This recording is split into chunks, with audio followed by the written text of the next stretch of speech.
Now the silver car's finished. Well, it's finished apart from mapping. Yeah, for all intents and purposes, it's complete and ready to just me enjoy. Which, yes, I'm super keen on. As soon as it's mapped, I'm going to make a video, and maybe I'll do a little bit of timing with it. I'll make a video showing like what it cost me. I still don't know, but it's fucking hardly anything. I reckon this entire car, including buying it, it's probably cost me under five for sure, maybe under $3,000, I don't remember. Very fucking little though, but we'll see. I'll do a video adding it up and comparing it to, well, what else you could get for that money or build for that money. So yeah, that'll come soon, but it needs to be mapped first, otherwise it's not really can't really do that justice. In other news, seeing as this is done and I can't stop doing cars, I gotta do another one. This is my yellow one I was using for a daily until the engine started not being happy anymore.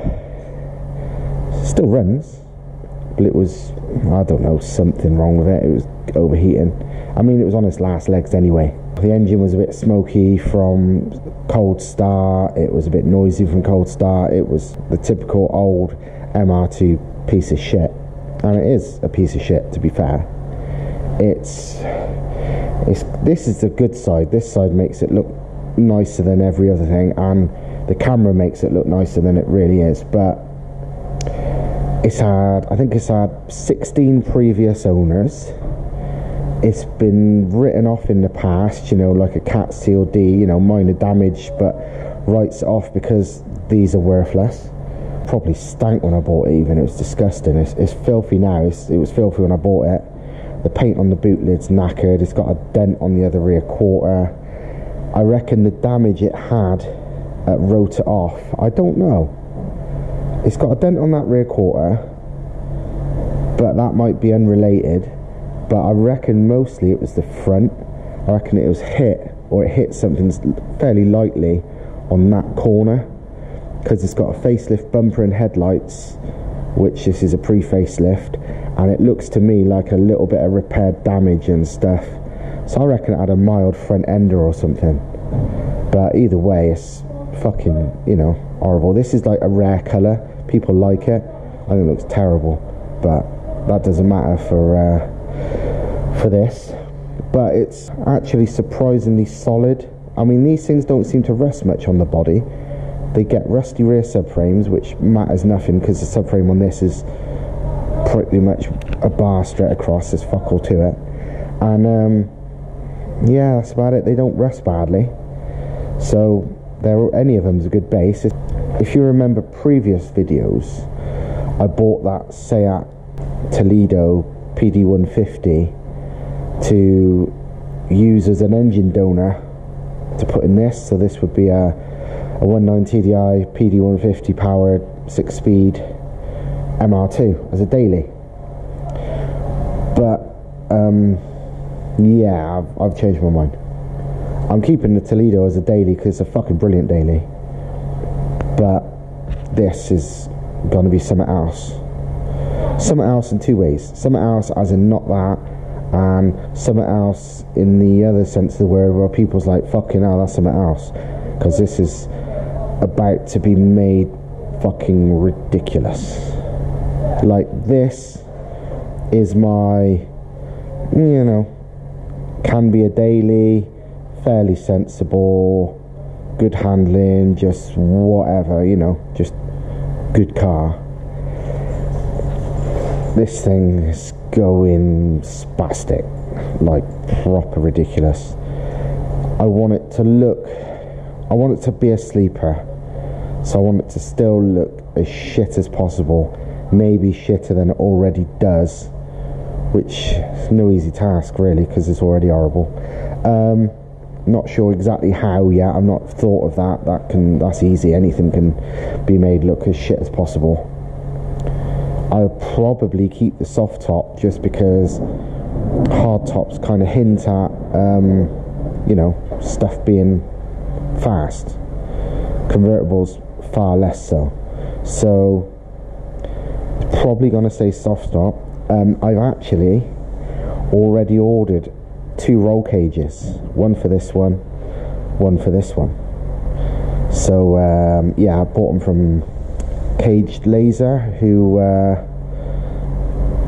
yeah, they make the roll cages for these, and that's what the roll cages in like the 1-8 race series for these in the UK use and all that. So yeah, I've ordered 2 of them, one for each of my 2 cars. And yeah, this thing, I mean, this thing seems pretty hardcore. You know, it's got a fucking charge cooler in the car, it's stripped, it's whatever. But this is genuinely perfectly good as a daily for me. I class this as a nice road car. This thing, I mean, it's going to be a road car, but it's going to be fucking ridiculous. Like, I might daily it once or twice, but it's not like, it's purely going to be for performance. It's going to be a shit looking, girly, god awful MR2 that's going to be fucking bonkers. So yeah, I won't, you know, talk about exactly what I'm doing until I don't know when I'm going to say, maybe once we've put the engine and box in. I don't bloody know, soon. But it's still going to be low budget because I ain't got no money. But that's the whole point of modifying cars for me, is building crazy fast stuff without the budget. Another thing I found out about these is quite interesting. You might have seen on there's been a few videos lately on, you know, Evo, Top Gear, all that kind of stuff. The new Porsche Cayman GT4 RS looks fucking amazing in the reviews. I don't just mean looks, it does look smart, but to drive, their reviews make it sound like one of the most fucking incredible cars going, and it sounds off the head as well. It's amazing. Them things have got almost exactly the same wheelbase, width and height as these things. Genuinely within like next to, I think there was about an inch difference in wheelbase. No, yeah, about an inch difference in wheelbase. The Caymans are 2 inches wider, so an inch either side. But obviously that means nothing when you're putting wider wheels and tyres and arches or whatever on these. And height was the same too. So yeah, they have a lot in common with what's already a very good car. This, when it's complete, will have even more in common than these do. You know, we'll talk about that a bit more when it's done, but it'll be a lot more in common with one of those Cayman RS's when this is complete. But not the same. I'm not making it try and be one at all, because this thing's going to be a hell of a lot more powerful and probably about 400 kilos lighter than one of them. So, and yeah, they're like £100,000 cars full of technology and fanciness. This ain't, I ain't got that kind of money, but this is going to be, yeah, I reckon 400 kilos lighter and many hundreds of horsepower more powerful. But a manual box, not a PDK, because I can't afford that shit. So yeah, I guess I better get cracking. First thing I need to do is check it all out. It's like I was using it as a daily, and then it's been parked outside since it broke. It's covered in bird shit, but so what? It's filthy anyway. So I need to clean out the inside and then start stripping it, I guess. Because what I'm going to do with this, I already spoke to Thomas and he said, yeah, good. That's what he would do as well. I'm going to strip it down to a bare chassis, basically. Take all the panels off, because on these, unlike almost every car, I don't know why they did it on this, but it's a good thing, you can unbolt the rear quarters and everything, so you can make these cars down to what's basically like a skeleton frame, like you can on like Corvettes and shit, which is quite cool. It's like a fucking kit car, but it's a production car. This is the front end, which I reckon's had a bang.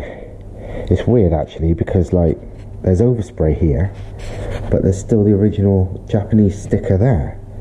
So I don't know what's going on there. It's not an import, it's a UK car. It looks like it's had a crash repair there. I reckon it's had a straight up front ender, because that looks slightly bent. But that looks straight. Yeah, I don't know. But this is all straight. I don't know. Don't know. I'll strip it down. If I find anything too nasty, I won't use this one, because fuck it, it's not like they're expensive. But I reckon it'll be fine. It looks fine. It's in underneath when it went for the MOT and stuff, and it's actually, yes, it looks solid underneath, which is surprising since it's a piece of shit. But it's got like a very new roof, which is nice, so I'm going to keep that most likely. It's got no rips, no damage, no nothing. Inside, well, it's going to be fucking stripped bare, but it's just a MR2 at the moment with that thing colour coded, which I'm pretty sure isn't standard. But yeah, this fucking stank. I think the previous one smoked. Oh fuck. What a dickhead. These are two turbos that oh they're fucking rusty again now. Only surface rust, but oh, what a dickhead. These are two turbos I was selling. I've got all the others still, but these had a bit of surface rust on the turbine housings, so I took them here, got all the rust off them, put them in the back to take them home, and I forgot they even were in here, and now the housing's gone rusty again. Fuck's sake.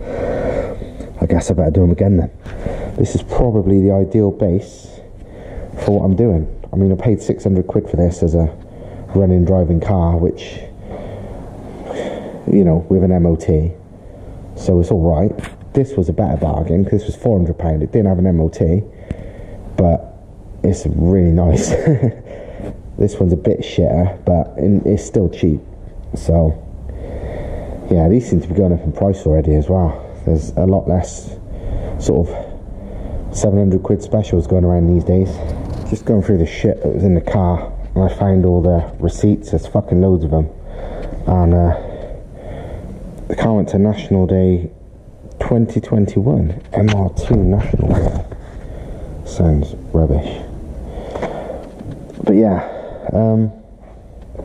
but also I found a list of, written on a piano chords piece of paper, a list of like what somebody's done to the car since they bought it.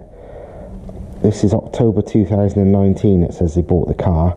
How long this was, I don't know, but it shows all the recent stuff. All of this is in here. It looks like the car was fairly local, because I bought it fairly local, and all the receipts are fairly local for the last like 3 years, and that is all the receipts I've got. There's no ones from further back. So I wonder when this thing was damaged or wrote off or whatever. Before all this work or after? I have no idea.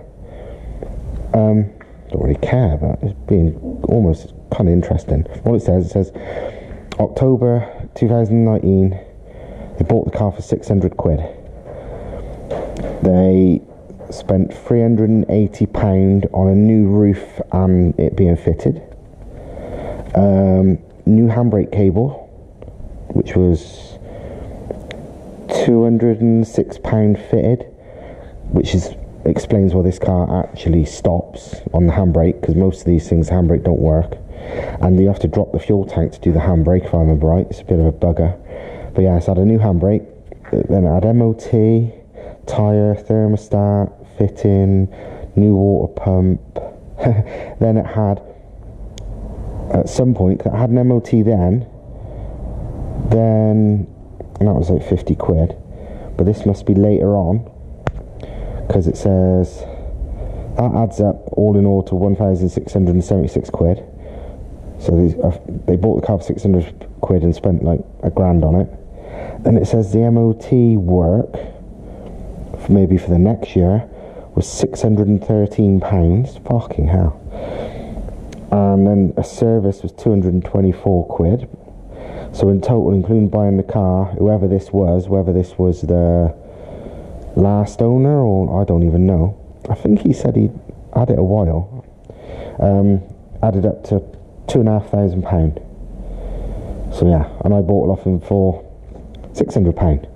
So yeah, but when it was damaged, I've no idea. But hey, I know the guy I bought it off seemed to really love it. It looked like a piece of crap to me, but you know, he messaged me about 20 times after asking how it's going and stuff like that. So yeah, he had quite a lot of love for this thing. Good thing about these cars is they're very easy to take apart. I mean, that interior has just taken me 5 minutes, if that. Back in the day, Lambo door conversions were like the fucking cool thing to have on all this Max Power type shitty cars.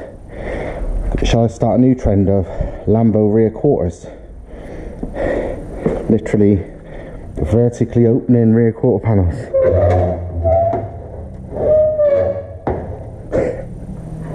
Yeah, this is about, I don't know, hour or so after the last bit of the video.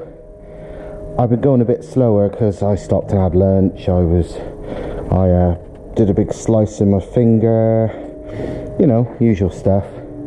Rear quarters are a bit of a pain on these cars because while they're bolt on and bolt off, so they're a lot easier than any other car ever, they're still, you've got a lot of bolts underneath, which, as you can imagine, with underneath, get rusty. And these annoying like T30 hex bolts on the door, I don't know why they use them on the door and nowhere else on the entire car. They're along like the inner door skin, and there's only two either side, I think it is, but that one's just rounded and fucked, so it's basically the only thing holding that quarter on. This quarter's the one that's all dented and fucked anyway, so I don't really care about wrecking it. It's taken a few hours, but now there's probably more of the car on the floor than there is attached to the car. This has all been done on my own. All you need is 10mm, 12mm, 14mm spanners and sockets, a crosshead screwdriver, and for some weird reason, because it's only 4 bolts and 4 bolts that could have happily been 10mm bolts, a T30 Torx bit. Fuck knows why they've done that. It makes no sense when nothing else is, but hey.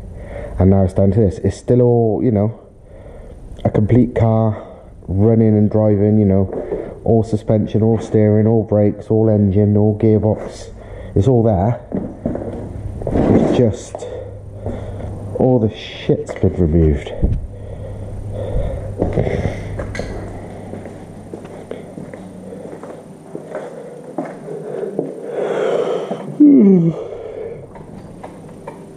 So yeah, it's now a MR2 go-kart. Not many cars you can do this to. Corvettes, a few other things where it's like the bodywork's just draped over it. But yeah, gonna be a lot faster like this. I mean, even now looking, I can see the ride height has gone up by a number of inches, and it's not a surprise going by the weight of some of this stuff. Doors, Jesus Christ, they're heavy, real heavy. Never took one off before. Like bonnet and boot lid and stuff, I knew were heavy, which is weird. I said this when I was building the silver one. The weirdest things are heavy where other things are super light. The front and rear bumpers are mega light, way lighter than like MX-5 ones, for example. But the bonnet and the boot lid are both real heavy, like weirdly heavy for their size.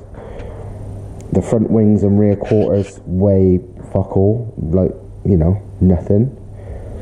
But the doors are properly heavy. The hardtop, while being absolutely horrendous to remove, and while I was on about before about keeping a hardtop on this, I never want to fit one again because removing it's such a ball ache. So unless I massively simplified it, I don't want to go to another soft top. Unless I massively simplify how it goes on, I'd rather not refit it. But the soft tops aren't actually that heavy. They're only a bit heavier than the hard tops. I don't know if you can read that from here. But 25.1 kilos. And that's lightly resting on my leg so it would stand up. So it's probably a tiny bit more, but it's like I'm balancing it as minimal as possible. I mean, if yeah, I reckon 25 and a half at most. But yeah, 25 kilos a door, plus probably another 4 or 5 kilos for the door card and speakers because they're oddly heavy. So, I mean, in all honesty, this feels more than 25 kilos. But even that's quite a lot for one panel, especially on a car that weighs so little. There's definitely weight to be took out of this. A lot of weight.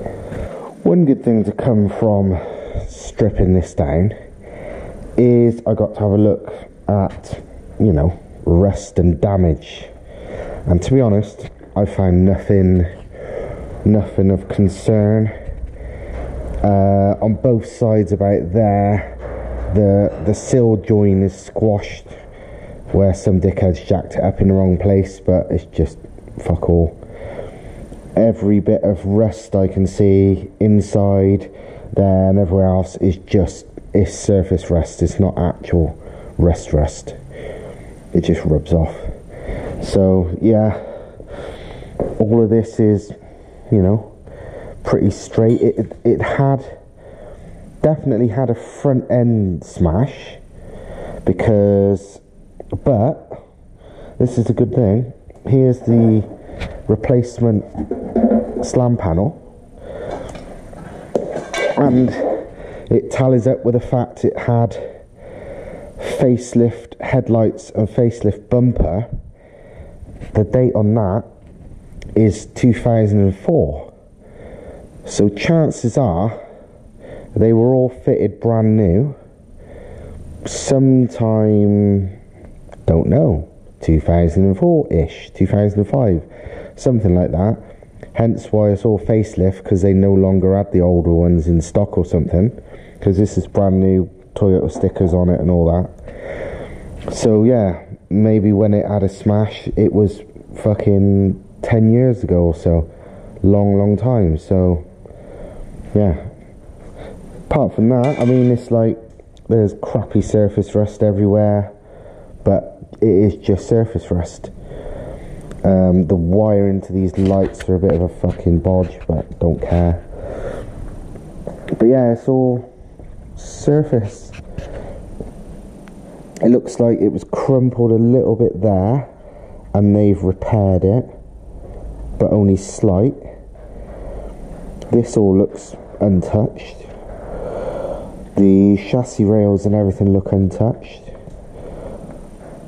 So I reckon, not 100%, because that side here is totally indented. So I reckon it had some kind of slight front ender that fucked up the maybe one light, maybe both lights, the slam panel, and bent this a bit. Typical fucking UK car, there's like piles of mud underneath where when I took the quarters off, they were just holding so much fucking mud. So there's piles of mud on the floor. So no wonder shit gets rusty. I mean, certainly this has been driven in crappy weather a lot more than that silver one ever was, because a lot more bolts snapped off this. Like, that's the thing with these Toyotas, they undo relatively easy compared to a lot of cars when they get older, you know, the bolts and shit. But the bolts don't tend to round on these, very rare. They tend to just fucking snap. So you can get a spanner or a socket on the head, no problem. The heads tend to be made of good enough stuff that they very rarely round. But fucking hell, the amount of ones that will just snap off cleaning to the chassis is, yeah, it's a lot. So yeah, that's where we are at the moment. And now, fucking hell, I think that's it for tonight, and I need to spend some time tidying up because I've literally filled half the workshop with what was on this. So yeah, that's where we are. Episode 1 of fucking mental MR2. I mean, I've got one mental one over there, but I mean, this thing's another level of mental it's going to be. So I guess that's episode 1 done. Episode 2 of this, well, I've got to get the engine out, and then there's quite a lot of cutting to be done. The big thing kind of want to work out on this is what parts of the metal are not at all structural, or not in any way it fucking matters. I mean, it's gonna have this full cage, so there'll be less of the, you know, the natural metalwork really mattering much for you know, stiffness once the cage is in. But a lot of this metal is purely to make the body work. I mean, the under here is the fuel tank, and that's just thin tin, so I'm 99.99% sure that does fuck all. This bit here, which is basically the firewall, again, that's super thin tin. I'm pretty sure that's purely there as a firewall. This upper bit maybe has some strength side to side, probably is, not sure, but from like there down I would say no. And see, that bit is a strength part. These metal panels either side I think are more just holding the, you know, making the car more of a one-piece thing. I don't think they're structural, because again, they're just stupid thin bits. You can see the proper chassis is, you know, other places. But, you know, you got this, which is structural. But yeah, I want to make this light as possible. So, you know, things to remove. It's like this.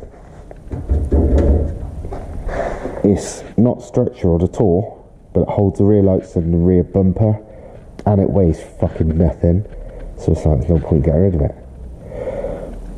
And this here, the slam panel, it's probably got very little to do with the strength, but it might have a little bit. And to be honest, again, it's not in the way and it's not particularly heavy, so, you know, you got to sort of work out what's really worth fucking off. There's lots of like superfluous brackets and this, that, the other that can go, but some bits are, you know, still useful. I really don't want to put those doors back on. If I do, I'm gutting them first because they weigh a lot. If things existed or things I could afford, I'd fiberglass panel or everything, you know, bonnet, boot, doors especially. Front and rear quarters, like I said, they're not very heavy, but bonnet, boot, doors weigh a fucking ton on this, and I can gut the standard metal ones, you know, so it's just a basic skin. But fiberglass ones, even with the skin, so they're much more rigid, would be lighter. So yeah, I don't know what's available, to be honest. I've not looked yet, but yeah, that's where we are. Hope you like this video.